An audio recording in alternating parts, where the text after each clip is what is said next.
I thought I mastered malicious compliance. Then my wife showed me how it's really done. Malicious compliance. For this story, you need to know that I am the kind of person who will go a great distance for a good laugh, as you will see below. I love this story, and we tell it every once in a while, even though it has been more than 20 years. I live in the US and I own an IT support company. Many years ago, I used a cell phone company named Nextel.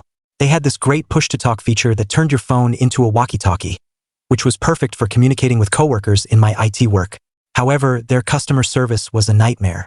Anytime I needed to contact them, it would take at least 30-40 minutes on hold. Eventually, I had to switch to a cheaper service, which meant getting a new number.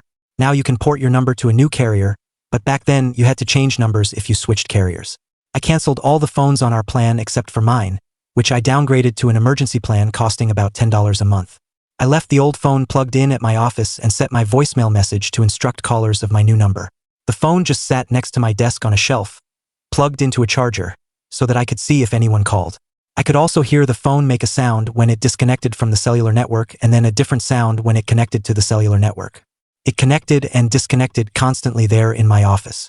I would estimate that it only stayed connected to the network about 50% of the time. After 6 months, I decided to cancel it. I had to wait on hold for the customary 30 to 40 minutes just to cancel my service. After telling the service rep that I was always dropping off the network, and that I had already switched services, they verified the service problems on my account and canceled my entire plan. I wasn't under any contract at the time, so there was no problem canceling my service with Nextel. As expected, I got my final bill. It was somewhere around $10 since that was my monthly plan. Just the emergency plan, and I didn't make any phone calls. I paid the bill and was happy to be done with that carrier. Then, the next month, I got a bill for 4 cents. Yes, just 4 cents. I figured it was a clerical error and ignored it, expecting them to write it off. But no, each month, another bill for 4 cents arrived. I was incredulous. I checked the postmark and saw that the postage to send me the bill was costing them 10 times more than the bill itself, and they kept sending the bill every month.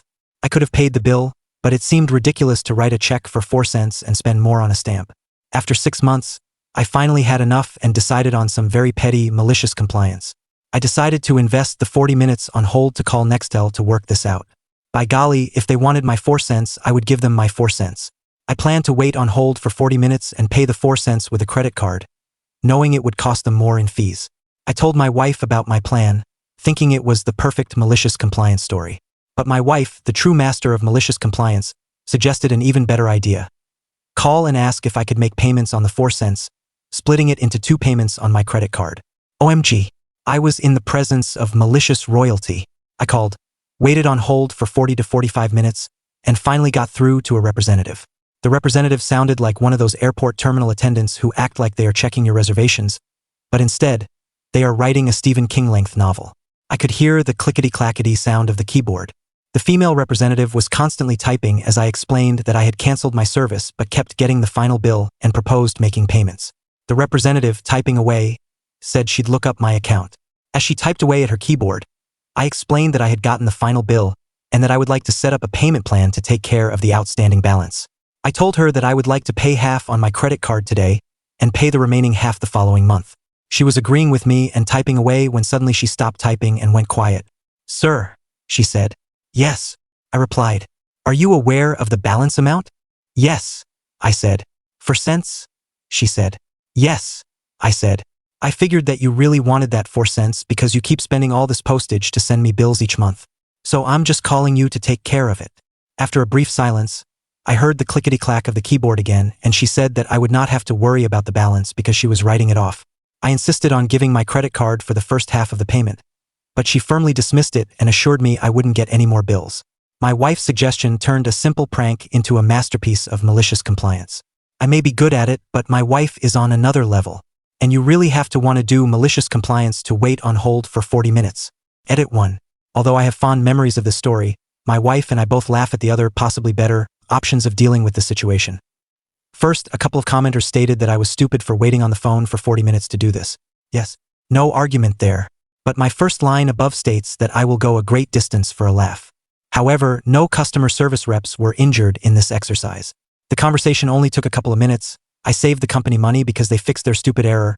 They stopped spending more on postage than the actual bill, and I was working in my office while I was on hold. So, a little time traded for a funny story.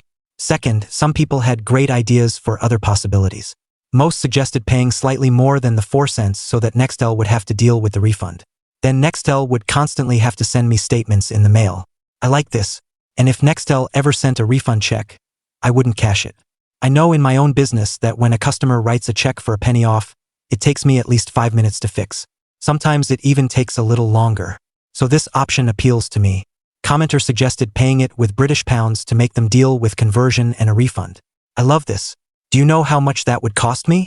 I would definitely do this next time. Another commenter suggested taping 4 pennies to the bill and mailing it in.